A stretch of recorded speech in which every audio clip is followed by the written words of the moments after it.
अखंड ज्योति आई अस्पताल ने एक दृढ़ संकल्प लिया है कि आपकी आंखों की रोशनी अगर चली गई है तो उसको हम लौटाएंगे और आपको एक नया जीवन प्रदान करेंगे, जिसको लेकर के आज अखंड ज्योति आई अस्पताल परसा में राष्ट्रीय स्तर का एक सेमिनार आयोजित किया गया था, जिसमें 200 डॉक्टर्स लगभग यहाँ पहुँचे थे और रेटिना क्लासे का सेमिनार था। इस पर उन्होंने नई तरीक़ों से शोध किया, अपनी बातों को साझा किया एक दूसरे से। यहाँ के संस्थापक हमारे साथ मौजूद है। आज का जो ये रेटिना क्लासे का सेमिनार आयोजित किया गया था, जिसमें 200 डॉक्टर शामिल हुए थे, इसका क्या उद्देश्य था और क्या कुछ चर्चाएं हुई है?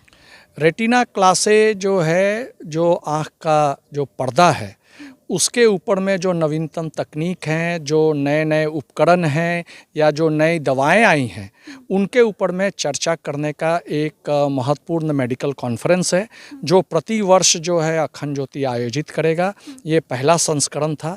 इस संस्करण में जो है आपको पूरे देश से जो है नामी गरामी जो रेटिना के जो सर्जन हैं वो यहाँ भाग लिए और अपना राय साझा किए, जो कि नए उपकरण, इलाज और दवाओं के बारे में।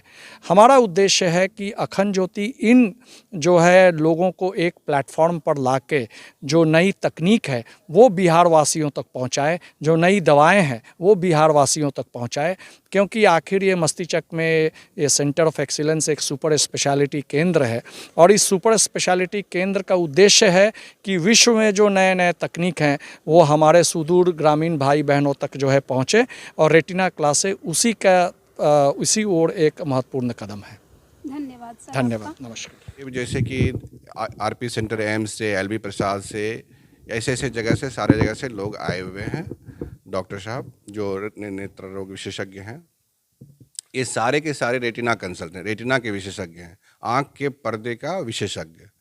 और इस तरह से कार्यक्रम हम लोग प्रति माह अन्य विभाग पर करेंगे। जैसे कि कभी हम लोग मोतियाबिंद पर करेंगे, कभी हम लोग रिफ्रैक्टिव सर्जरी पर करेंगे, कभी हम लोग ग्लोकोमा जो एक दृष्टिचोर बीमारी है उस पर करेंगे, कभी कभी बच्चों की बीमारियों पर करेंगे। ये अंधापन के विरुद्ध एक प्रकार का प्रयास है, जिसमें कि जब तक आप नई जानकारी से अवगत होंगे।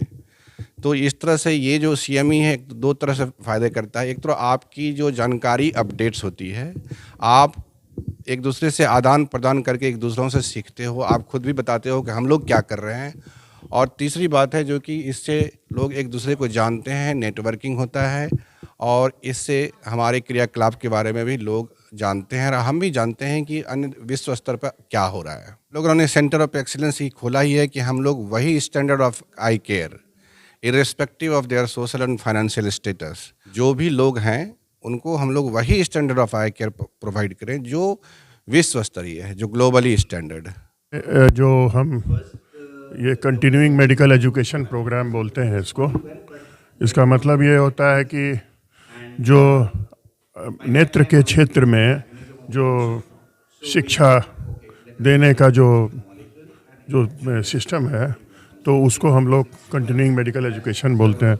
उसमें जो है आपका सेमिनार आता है, उसमें आपका जो है लेक्चर आता है, उसमें टीचिंग आता है, उसमें रिसर्च आता है, ये सारा आता है। तो ये जो हमने आयोजन किया है, ये खास करके रेटिना से संबंधित जो बीमारियां होती हैं तो उसके लिए है। उसमें नया क्या हो रहा है, उसमें जो इलाज करने का तरीका क्या है, उसमें जो है सबसे इफ़ेक्टिव दवा कौन सा है।